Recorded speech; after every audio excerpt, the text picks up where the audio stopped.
Capítulo 10. No fim da tarde, quando Pauline tinha voltado à nossa cabana, e Enzo e Gwyneth haviam partido pela escuridão, eu, cansada, raspava a última caldeira vazia de cozido, no fundo da qual alguns restos estavam teimosamente grudados. Senti como se estivesse de volta à cidadela e tivesse sido mandada para os meus aposentos mais uma vez. Lembranças das proibições que sofri mais recentemente zombavam de mim, e pisquei para refrear as lágrimas. Eu não vou dizer isso de novo, Arabella, mas você tem que aprender a controlar sua língua. Meu pai rugira, com o rosto vermelho, e, na ocasião, eu me perguntei se me bateria, mas ele apenas saiu tempestuosamente do meu quarto. Estávamos em um jantar da corte, com a presença de todo o gabinete real.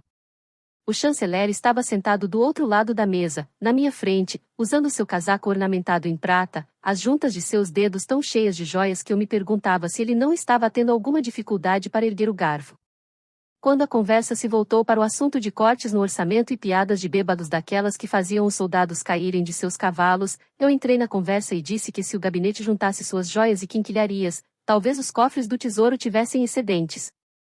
É claro que olhei para o chanceler e ergui meu copo a ele para certificar-me de que meu ponto não ficasse perdido nas mentes cheias de cerveja deles. Era uma verdade que meu pai não queria ouvir, não vinda de mim, pelo menos. Ouvi um farfalhar, ergui o olhar de relance e me deparei com uma Berdi muito cansada arrastando os pés para dentro da cozinha. Redobrei meus esforços com a caldeira. Ela veio na minha direção e ficou parada, em pé e em silêncio, ao meu lado. Esperei que Berdi me repreendesse novamente, mas, em vez disso, ela ergueu meu queixo de modo que eu tivesse que olhar para ela e disse baixinho que eu tinha todo o direito de disciplinar o soldado de forma dura, e que ela estava feliz por eu ter feito aquilo. Porém, palavras duras vindas de uma jovem mulher como você, em oposição àquelas vindas de uma velha como eu, provavelmente farão com que seus egos ardam em chamas, em vez de domá-los. Você precisa tomar cuidado. Fiquei tão preocupada por você quanto fiquei por mim. Isso não quer dizer que as palavras não tivessem que ser ditas, e você as disse bem. Eu peço desculpas. Minha garganta ficou apertada. Todas as vezes em que eu tinha falado o que pensava a meus pais, eles nunca me disseram que eu expressara algo bem, e menos ainda pediram alguma ponta que fosse de um pedido de desculpas. Pisquei, desejando ter uma cebola para explicar o ardor em meus olhos. Berdi me puxou para seus braços e me abraçou, dando-me uma oportunidade de recompor-me. O dia foi bem longo, sussurrou ela. Vá. Descanse. Eu termino as coisas por aqui. Assenti, ainda não confiando ser capaz de falar alguma coisa. Fechei a porta da cozinha depois de sair e subi os degraus entalhados na encosta da colina atrás da taverna. A noite ainda estava silenciosa, e a lua aparecia e desaparecia em meio às faixas de névoa que deslizavam para cima, vindas da baía. Apesar do frio, eu estava aquecida pelas palavras de Berdi. Quando cheguei ao último degrau, puxei o gorro da minha cabeça, deixando meus cabelos caírem sobre os ombros, sentindo-me plena e satisfeita enquanto, mais uma vez, ponderava sobre o que ela havia me dito. Eu me dirigi trilha abaixo, com o fraco brilho dourado da janela da cabana servindo como farol. Provavelmente Pauline já estava em um sono profundo, banhando-se em sonhos com Michael e sendo abraçada com tanta força que nunca mais teria que se preocupar com ele a deixando novamente. Soltei um suspiro enquanto descia a trilha escura. Meus sonhos do tipo sem graça e chatos, isso se eu sequer me lembrasse deles, certeza, nunca foram do tipo em que eu era abraçada. Esse tipo de sonho, eu tinha que trazer à vida quando estava acordada. Uma brisa agitou as folhas à minha frente, e esfreguei meus braços para aquecê-los. Lia. Dei um pulo e inspirei com força. SHH. Sou eu. Caden saiu da sombra de um grande carvalho. Não queria assustá-la. Fiquei paralisada. O que você está fazendo aqui? Estava esperando por você. Ele veio andando para mais perto de mim. Ele podia ter sido inofensivo bastante na taverna, mas o que queria tratar comigo ali fora no escuro? Minha fina adaga ainda estava enfiada debaixo do meu colete. Abracei as laterais do meu corpo, sentindo a lâmina debaixo do tecido, e dei um passo para trás. Caden notou meu movimento e parou. Eu só queria me certificar de que você chegaria em casa em segurança, disse ele. Conheço soldados como aquele que você humilhou na taverna. Eles têm memórias que guardam as coisas por um bom tempo, assim como têm grandes egos também. O rapaz abriu um sorriso, hesitante. E acho que eu queria dizer que admiro o que você fez. Não demonstrei antes o quanto apreciei aquilo. Depois de uma pausa, e quando eu ainda assim não lhe respondi, ele acrescentou: posso acompanhá-la pelo restante do caminho? Ele me ofereceu o braço, mas não o aceitei. Você ficou esperando esse tempo todo? Achei que já estivesse na estrada a essa altura. Estou hospedado aqui. Não havia nenhum quarto disponível, mas a dona da taverna e da estalagem graciosamente me ofereceu o celeiro. Um colchão macio é uma melhoria bem-vinda, depois de um saco de dormir empoeirado. Ele deu de ombros e acrescentou, até mesmo se eu tiver que ouvir um ou dois asnos reclamando. Então ele era um hóspede da estalagem, e um dos respeitosos. Além disso, era um freguês pagante que, por direito, deveria ficar na nossa cabana, que tinha uma goteira, sim, mas que era aconchegante. Relaxei os braços nas laterais do corpo. E o seu amigo? Meu amigo? Ele inclinou a cabeça para o lado, que nem um garotinho, o que tirou instantaneamente anos de sua cuidadosa linguagem corporal. Com os dedos, ele afastou um cacho de cabelos loiros para trás. Ah, ele. Ele vai ficar aqui também. Aquele rapaz não era um mercador de pele de animais, disso eu tinha certeza. Separar animais de suas peles não era a especialidade dele. Seus movimentos eram silenciosos e deliberados como poderia ser próprio e adequado a um caçador, mas seus olhos. Eles eram cálidos e nebulosos, e uma turbulência agitava-se logo abaixo da superfície enganadoramente calma. Olhos estes que estavam acostumados a um tipo diferente de vida, embora eu não conseguisse imaginar qual poderia ser. O que o traz até Ravin? Perguntei a ele. Antes que eu pudesse ter alguma reação, ele esticou a mão e a segurou na minha. Permita-me acompanhá-la até sua cabana, disse ele. E contarei a você tudo sobre Caden.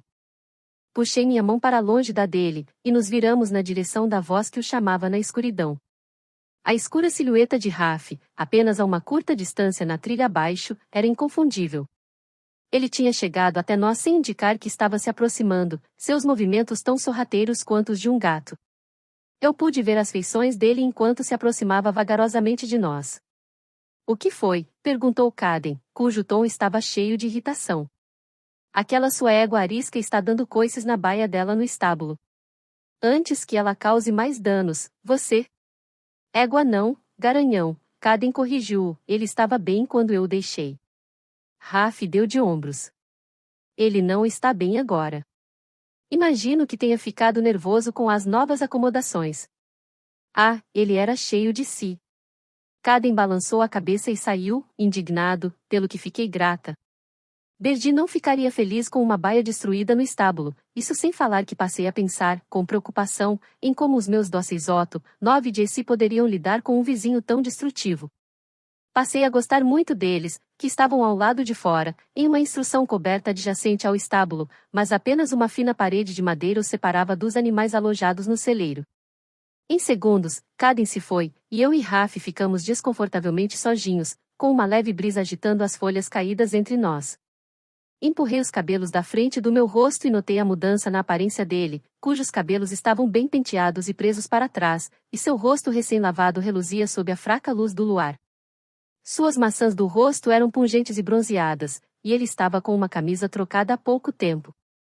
Parecia perfeitamente contente em me fitar em silêncio, um hábito dele, suponho. Você mesmo não poderia ter acalmado o cavalo? Perguntei, por fim. Um sorriso afetado ergueu o canto de sua boca, mas ele respondeu à minha pergunta com outra pergunta. O que Caden queria? Ele só queria se certificar de que eu chegaria à minha cabana em segurança. Ele ficou preocupado com o soldado da taverna. Ele está certo. O bosque pode ser perigoso, especialmente quando se está sozinha. Será que Raf estava tentando me intimidar deliberadamente? É raro que eu fique sozinha. E não estamos exatamente embrenhados no bosque. Há muitas pessoas por aqui que podem nos ouvir. É mesmo? O rapaz olhou ao redor como se estivesse tentando ver as pessoas de quem eu estava falando, e então seus olhos assentaram-se em mim de novo. Um nó se contorcia nas minhas costelas. Ele deu um passo na minha direção. É claro que você tem aquela pequena faca enfiada debaixo do colete. Minha adaga? Como ele sabe disso? Ela estava embainhada bem justinha na lateral do meu corpo. Será que eu a tinha revelado ao tocá-la, distraída? Notei que Raf era uma cabeça mais alto do que eu. Ergui o queixo. Não é tão pequena assim, falei. Tem uma lâmina de 15 centímetros. Longa o bastante para matar alguém se for usada com destreza. E quanta destreza você tem com ela? Apenas com alguma coisa que não se mexa, como uma porta, a porta do meu quarto. Muita, respondi. Ele não me respondeu, como se tanto a minha lâmina quanto minhas professadas habilidades não o impressionassem. Bem, boa noite, então, disse e virei-me para ir embora. Lia, espere. Parei, ainda de costas para ele. O bom senso me dizia para continuar andando. Vá, Lia. Siga em frente. Eu ouvi uma vida inteira de avisos. Da minha mãe. Do meu pai. Dos meus irmãos. Até mesmo do erudito. Todo mundo que havia me restringido antes e de forma indireta, fosse para o bem ou para o mal. Continue andando. Mas não fiz isso. Talvez fosse a voz dele. Talvez fosse por ouvi-lo dizer meu nome. Ou talvez eu estivesse me sentindo plena por saber que, às vezes, eu estava certa, que, às vezes, minha intuição impulsiva poderia me conduzir ao perigo, mas que essa era a direção certa a seguir. Talvez fosse a sensação de que o impossível estava prestes a acontecer. Temor e expectativa enrolavam-se um no outro. Virei-me e me deparei com seu olhar contemplativo, sentindo o perigo daqueles olhos, seu calor, mas não disposta a desviar meu próprio olhar do dele. Esperei que ele falasse. Ele avançou mais um passo para perto de mim, e o espaço entre nós se fechava, agora era pouco mais de 1 metro. Ele ergueu a mão na minha direção, e recuei um passo, tremendo, mas vi que ele estava segurando o meu gorro. Você deixou cair isso. Ele o estirava, esperando que eu fosse pegá-lo, com pedacinhos de folhas esmagadas, ainda grudados em sua renda fina. Obrigada, sussurrei, e estiquei a mão para pegar o gorro, meus dedos roçando nos dele, mas ele o segurava com firmeza. Sua pele ardia, pegando fogo em contato com a frieza da minha. Encarei seus olhos, questionando sua pegada, e, pela primeira vez, vi uma fissura em sua armadura, sua costumeira expressão de aço atenuada por uma ruga entre suas sobrancelhas, um momento de indecisão lavando sua face, e então, um erguer em seu peito, uma respiração mais profunda, como se eu o tivesse flagrado com a guarda baixa. Peguei, disse. Pode soltar. Ele soltou, desejando-me um apressado boa noite, e então, de forma abrupta, virou-se e voltou a desaparecer caminho abaixo. Ele ficou confuso. Eu o deixei desconcertado. Mais do que perceber isso, eu senti essa inquietude palpável na minha pele, fazendo cócegas no meu pescoço. Como? O que eu tinha feito? Não sabia, mas fitava o buraco negro no caminho onde ele desaparecera até que o vento mexeu ruidosamente os galhos acima de mim, lembrando-me de que estava tarde, de que eu estava sozinha, e de que o bosque estava muito escuro.